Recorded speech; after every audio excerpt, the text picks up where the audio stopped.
Hello. In this clip from our Justia webinar, Lynn Garson, attorney and mental health advocate, talks about a useful framework that helps people recognize different stages within the well-being continuum, from prevention to crisis. If you want to see more Justia videos on law practice and legal marketing, be sure you're subscribed to our channel. This is what I consider to be the most important slide. Well, there are a couple that I consider important, really important, but this is one of them. So here we have the well-being continuum, which, as I say, I was not the author of this. I find it incredibly useful for one thing, because we have really conflated wellness with other concepts over time. Wellness and well-being are sort of used interchangeably to mean anything from yoga to going inpatient. And I got very confused at a certain point about what were we really talking about and, what is the structure of this? So this was great for me. I hope it will be for you. I will tell you that I know at any given moment exactly where I am on this continuum and what I might need to do to address where I am. And part of the basis of this entire talk is that you will do the same for yourself. So at the left side, wellness, which is prevention, and we'll talk in the next slide. I've got a lot of examples of what people do for prevention. For me, what this is, even if you feel like you're not really stressed out now, this is money in the bank. This is reserves for when, if, for example, a big case comes in and you've been just cranking along, everything's fine. Well, all of a sudden you've got to go into high gear. And it goes on and on and on, and you're on call all the time. You will have money in the bank at that point if you are in the habit of doing preventative care, or preventive care, as the slide says. Moving more towards the center, and it is a spectrum. There's no point where you go from, I'm no longer well, I need intervention, I need mental health support. But there can come a time. And it doesn't mean that you're not just stressed. It can just be stress, but it can be stress to the point where you need outside support. And there are all kinds of forms of outside support, and we'll talk about that a little bit later. Then you can move to where I went, which is all the way to the end of the spectrum, which is suicidal ideation. And as it says, hopelessness and despair are the hallmarks of suicidal ideation. That's crisis. And as I'll say later, that's a 911 or the new 988 call, period. That's it. If you are with someone, and hopefully even you yourself. I still had enough of a desire to live that I tried to get help myself. People are not always in that place. And if you're helping someone like that and they're to that point, it's an emergency. And you know that. Now, the two lines that I have here also I didn't make up, but they're perfect. Recognize each stage and act accordingly. Okay, we're all lawyers. That makes perfect sense. You probably think, why did she even bother to say that? Self-help strategies that are great for wellness no longer work when we need proactive and external mental health support. Okay, goes without saying. However, the propensity of lawyers is to overuse self-help even when it is no longer appropriate. Sound familiar? Most lawyers are like that. We try to bulldoze our way through it. We put off taking care of ourselves. The work comes first. And what this slide tells you is, please take care of yourself. Please know where you are on the spectrum, and please take care of yourself. I can't say it any more plainly. So wellness, millions of ideas for wellness. And I've got them into buckets. They could be in other buckets. These are just, descriptors that I thought of. For example, listening to music is very soothing to me. Swimming is very soothing to me. Swimming is my meditation. I could have put that under meditation. It's not for others. For others, swimming is aerobic exercise. So whatever works for you, I will only focus on one thing, is breath work. we'll get to a slide a little bit later on that talks about when we really get all ramped up and our cortisol is pumping and all that. I'm not a yogi.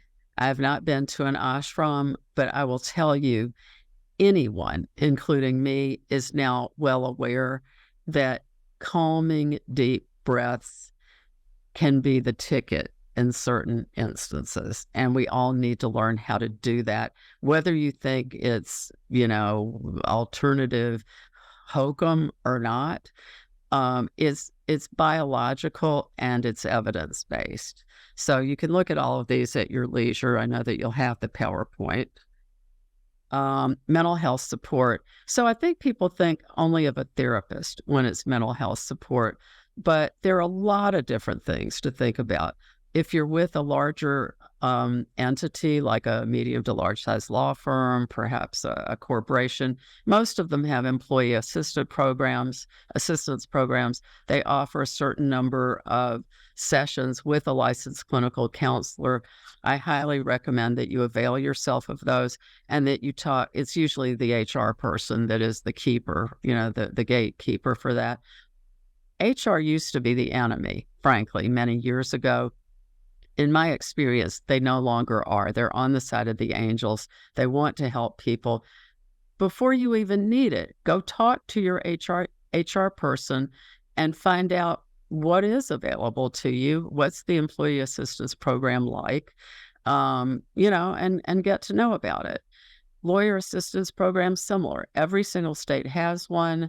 There are a number of prepaid sessions that are offered in, I think, every state. I'll talk more about those later. You can go to a trusted person or a mentor. It does not have to be a licensed counselor. It's got to be somebody you trust. That's critical. It has to be somebody you trust.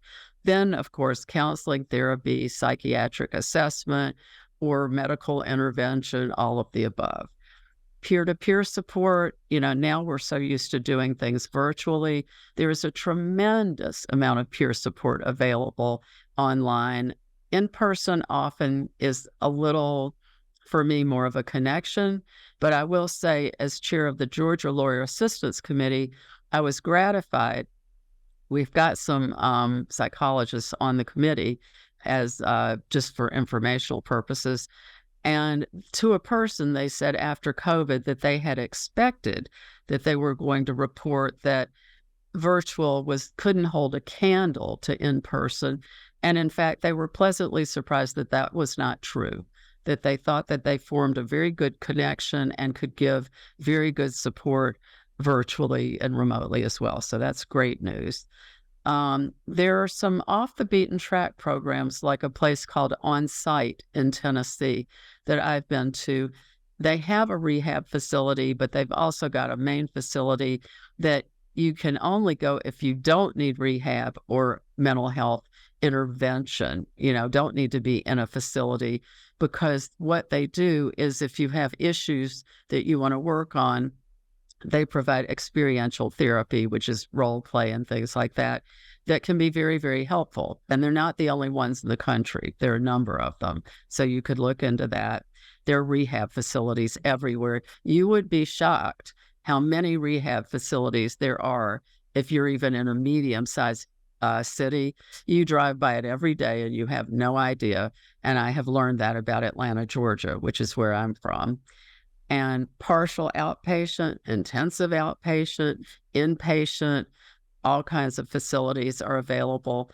And I had not put on here, but then I thought later, which comes a little bit under trusted person, is a coach. There are many, many people who have stopped practicing law and have learned, they've gotten coaching certificates, but they've done deep dives into it. It's not like they've gone to an online program and checked a box. They really know what they're doing. I, in fact, have hired somebody myself as a stress coach. I may be standing here talking to you about this, but I am well aware that there are times when I don't practice what I preach and that I need some help absolutely disciplining myself to practice what I preach. So this is a wonderful person. I'm making strides in it. It's a work in progress, and I highly recommend that kind of thing. Briefly, suicide, we talked about before. I just want you to know that there is a new 988 national crisis number. It connects you to your home state crisis line. I'm not positive how well it's functioning yet. That's why I have call 911 and that number. Make sure that you know both numbers. Hotline, texting home to 741-741 for folks who like to text is a wonderful option. Got other information on there. And also, if you're interested in becoming educated about knowing how to deal with someone who is suicidal, there's a lot of training for that. It is not intuitive, believe me. As much as I talk about this, I have been confronted with that, and it was not intuitive at all. I scrambled, and I wish that I'd had this kind of training. I think you scramble anyway, if it's something that comes out of the blue. So anyway, those are some options for you. Thanks for watching. We hope you enjoyed this video. And if you did enjoy it, please hit the like button and subscribe to our channel for more law practice and legal marketing videos. See you in our next clip.